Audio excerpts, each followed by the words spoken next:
Gracias, presidente. Bueno, primero y muy brevemente, porque creo que la diputada Brouwer de Koning fue más que clara sobre todos los puntos de nuestro dictamen, decir que hoy venimos a tratar una situación de urgencia, ¿no? Creo que en materia previsional tenemos una obligación, que es una reforma estructural de nuestro sistema. Tenemos un sistema que gasta dada la población que tenemos de mayor a los 65 años, gasta 2-3 veces más lo que gastan países con población similar. O dicho de otra forma, aquellos países que tienen una población mucho más envejecida que la nuestra, tienen un sector pasivo con una vida mucho más digna y por menos plata en cuanto al porcentaje de su producto que se les destina, ¿no? Si no hacemos nada al respecto, este porcentaje que oscila el 10% del producto tiende a crecer, ¿no? Entonces creo que tenemos una obligación, un pendiente, que es trabajar obviamente en una edad jubilatoria acorde a las expectativas de vida, que es trabajar en la evaluación y luego la reformulación de regímenes especiales, regímenes de privilegio, y por sobre todo trabajar en una ampliación de nuestros trabajadores activos, ¿no? Tenemos un nivel de informalidad, entonces tenemos un sector pasivo y menos de la mitad de los trabajadores argentinos registrados y por ende que una recaudación potencial muy superior. Pero hoy nos concentramos en la urgencia, ¿no? En un país que por sus desórdenes macroeconómicos, que afortunadamente debo decir que partimos y que a partir de hace unos pocos meses tenemos sí un diagnóstico adecuado y un intento de recorrer ese camino de un orden fiscal, de un orden monetario, de un orden cambiario, que podría ser la primera pauta, con muchísimos desafíos, con muchísimos terrenos por recorrer de un ordenamiento macroeconómico. Pero decía, 20 años de deterioro macro, 20 años de deterioro de nuestras jubilaciones. Absolutamente profundizado en los últimos 5 años, ¿no? Lejos estuvo de aumentarse el 20% de las jubilaciones el primer día de gestión de Alberto Fernández. Las LELIQ siguieron y ese 20% prometido en campaña nunca llegó. Jubilaciones que perdieron por suspensión de fórmula, no lo quiero hacer muy largo, luego por efecto inflación y unos salarios reales que no crecían, 30-40% de su poder adquisitivo, ¿no? Las mínimas compensados con algunos bonos de emergencia, pero las que le seguían, jubilaciones que perdieron muchísimo. Sí, apenas terminó Koning.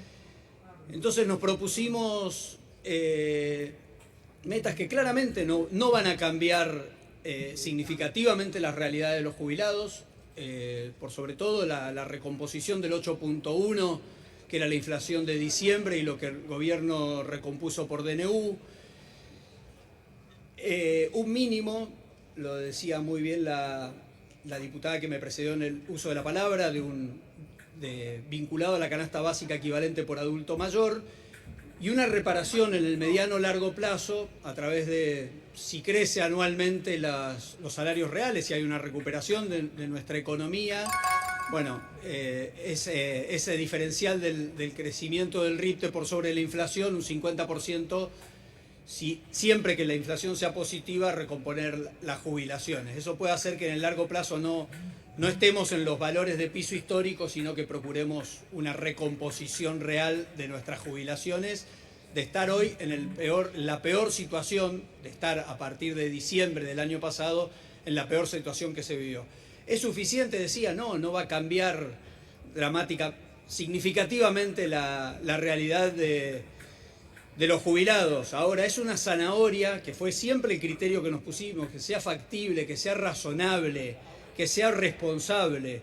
Es una zanahoria que no va a implicar, por generación de inflación, un garrote a futuro, ¿no? El famoso garrote que llega luego en el changuito del supermercado, ¿no? Que falsa promesa de una recomposición que luego tiene un daño, ¿no? El costo de esta medida es del 0,43% del producto. No es un número menor, claro está. Nosotros en el artículo 111 de la ley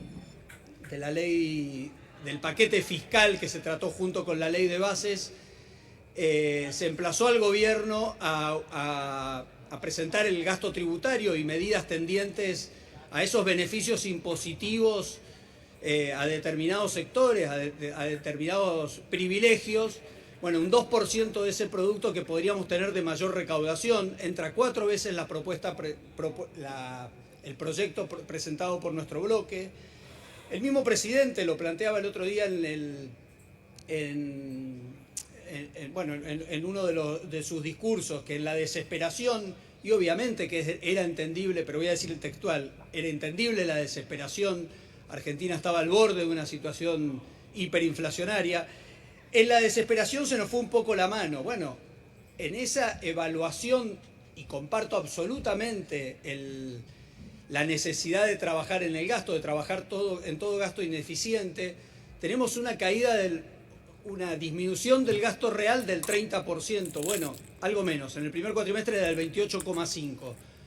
10 puntos, o sea, una tercera parte de ese costo se explica por jubilaciones, ¿no? Entonces, en ese gasto probablemente en exceso entendemos que ahí sí hay un margen para situaciones humanitarias prácticamente por los niveles de que son las jubilaciones hoy, puedan tener una recomposición. Insisto y cierro con esto, llegamos, sí, presidente, ya completo, siempre en nuestro criterio estuvo la razonabilidad, la responsabilidad fiscal de la propuesta. Eso primó y eso hizo que lleguemos a la mejor propuesta posible dentro de una propuesta realizable.